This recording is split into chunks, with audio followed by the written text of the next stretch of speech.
News 5 at 5 continues now. They are the stories that matter to you and impact our community. That's why we are committed to following through on them every step of the way. It's been a tough year, but there's also been some amazing things happen in a year. And tonight, we're following through with the friends of Bowling Green student Ryan Walker. They were all headed back from a Guardians game with him a little over a year ago when an alleged drunk driver took his life. Not a day goes by where I don't think about that night. In the months since, News 5 has followed every major development in this case. From the arrest and charges against the suspected driver. His legacy lives on. We want to continue for it to live on. To the new scholarship established in Ryan's honor. Now, 1 year later, News 5 anchor Tracy Carlos follows through and for the first time sits down with the friends who were in the car with Ryan. In an instant, it happened so quick. The lives All I see are just a bunch of bright headlights right in front of me. of these three. I just took the route I usually took, and just so happened that night it was the wrong place at the wrong time. Bowling Green State University students were changed forever. Right afterward, I couldn't sleep for days because all I would see are those headlights coming right at me. They were so quick and so bright, so it was hard. Hard to deal with the death of their friend, Ryan Walker. The mental trauma and the emotional trauma we've had to deal with, it's not fair. Vincent Morales was Ryan's best friend. The two were sitting in the back seat when police say a drunk driver crossed the center line and crashed into their car head on.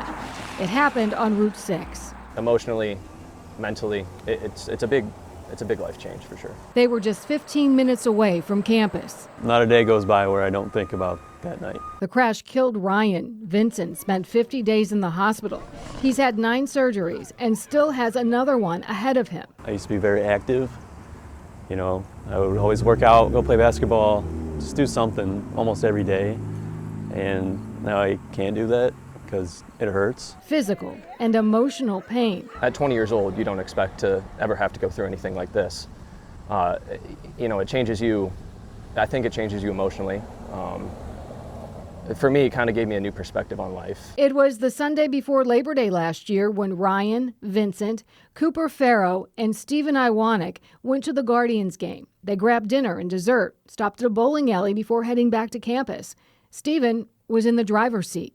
Everyone had seatbelts and there was no distractions, no drugs, alcohol, anything involved. We were just 4 innocent college students heading home from a Cleveland Guardians game, and we're in the wrong place at the wrong time, unfortunately. Pictures and memories of Ryan are all that this trio of friends have left of him. Specifically, us three are going to have this connection for the rest of our lives. For Vincent and Stephen, the memories of Ryan go all the way back to little kids on a baseball field. We can talk about the past memories and reminisce. You'll always hold on to those, but it's those future ones that you don't get to have with that individual are even harder. Friends and family describe Ryan as a great kid, an excellent student. He loved his friends and his family, and their pain is still raw. It's been a difficult year. Over the past year, we followed through on Ryan's story as we learned his family is turning their pain into passion, determined to make a difference in the world, just like they say Ryan did. What we started was the Forever Falcon Foundation in Ryan's name.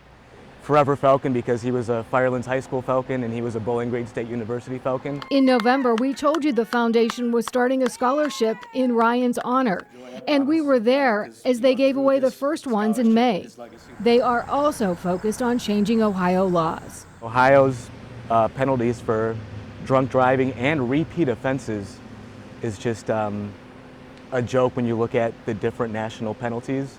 Ohio just ranks so low on the list that things need to change. Eddie Santos also told me they plan to work to make airbags and other safety features standard for rear seat passengers.